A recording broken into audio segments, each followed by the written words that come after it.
Steelers and the NFL make news every week, even though they're not close to playing a game, but that's how it is. They're pretty good at marketing. This week it's OTAs, the beginning of them, and Stephon Tuitt has still not been around the area at all. So I wonder, your guys, and Colin, start with you. Yeah. Biggest story not named Kenny Pickett, is it Stephon Tuitt? Yes. A general manager would be nice, Bob. But after that, yeah, Stephon Tuitt for sure. I think, look, we've waited, and I understand the family strife and everything that happened with Stephon Tuitt. I hope that Stephon Tuitt gave them an answer one way or the other before the draft, because it would have had to have impacted the way that they drafted. In fairness to the organization, I hope that happened. That's for sure the #1 story going into OTAs. Does he show up or not? Because I think it's a big indicator. They took the Marvin Leal third round, so that might be an answer. Well, I agree with Tuitt, but it seems to me that like Mitch Trubisky is sort of like the forgotten guy here. Like when they signed him, the day they signed him, and by the way, we'll get to this later, 1 hour into the tampering period, 1 hour. So it's like he almost had an idea of what was coming, that maybe he was going to get an offer. Like maybe Jordan Addison thought he was going to get an offer. We'll get to that later. But it was like, well, maybe he's going to be the guy. We didn't think the Steelers were going to go quarterback at that point. What was that, mid-March? We didn't think they were going to take a quarterback in the first round at that time. So for me, if I'm Mitch Trubisky, I'm raring to go, and I kind of want to see what he can do. I think he's actually a pretty good fit for this offense. Yeah, I agree with that, but I'm looking at the wide receivers, Pomp. There's only so much to me you can learn, football in shorts and all that stuff.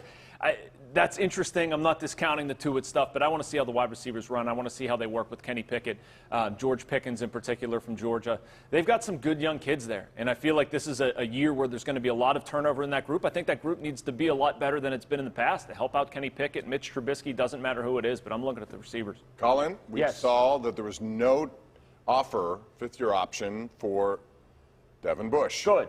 Okay.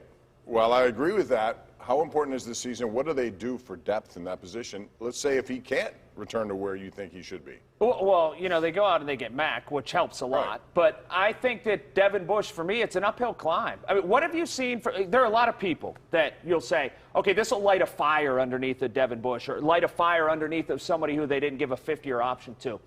If he hasn't been motivated to this point, what would say to anybody that he's going to be motivated? I think he's going to go in the tank. I honestly do. I think that he'll be replaced by week 5 or week 6, and he'll become a backup for the most part. I look at it differently. He said to us last year that he was still worried the nature of that injury against was it the Browns, whihoever it was. Yeah. He was still wary of taking a step. This is as Joe Burrow didn't have problems. This is as the season is going on.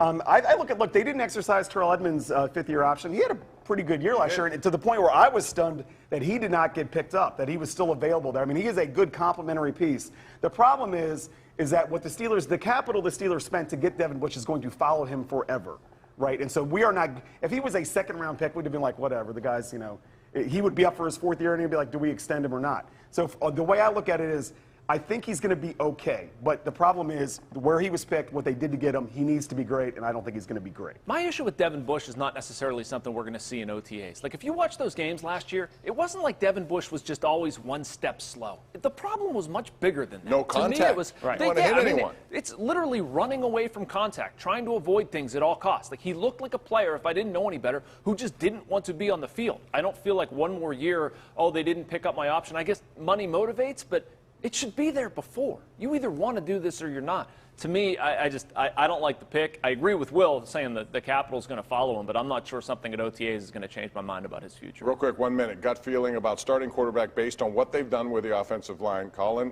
is it going to be It should be Pickett from day one. If you draft a quarterback with your first-round pick, all first-round picks, I think, should walk in and play. But I actually think Mitch Trubisky will play the first few weeks of the season. And he should want to. And if I'm Kenny Pickett, I want Mitch Trubisky to be the quarterback. I know that Kenny doesn't because he's a competitor. You never want to be the guy after the guy. You never, ever, ever want to be that next guy. And so if I'm Kenny, I think for his long-term career, I think it'd be better if Trubisky actually is a week 1 starter. Yeah, I'm fine with that, too. I think it's actually better for the Steelers. I think it's better for Steelers fans. You don't put Kenny Pickett in that situation and let Kenny just ease in and do it, at his own pace. Especially if that offensive line is not appreciably better. And now all of a sudden he's under fire, not just from people coming at him, but an offensive line that's not helping. When we come back, we'll talk about a Pitt Panther who is now a USC Trojan and the coaching shenanigans of some of the guys in the SEC. That's next, right here on the #1 Cochran Sports Showdown.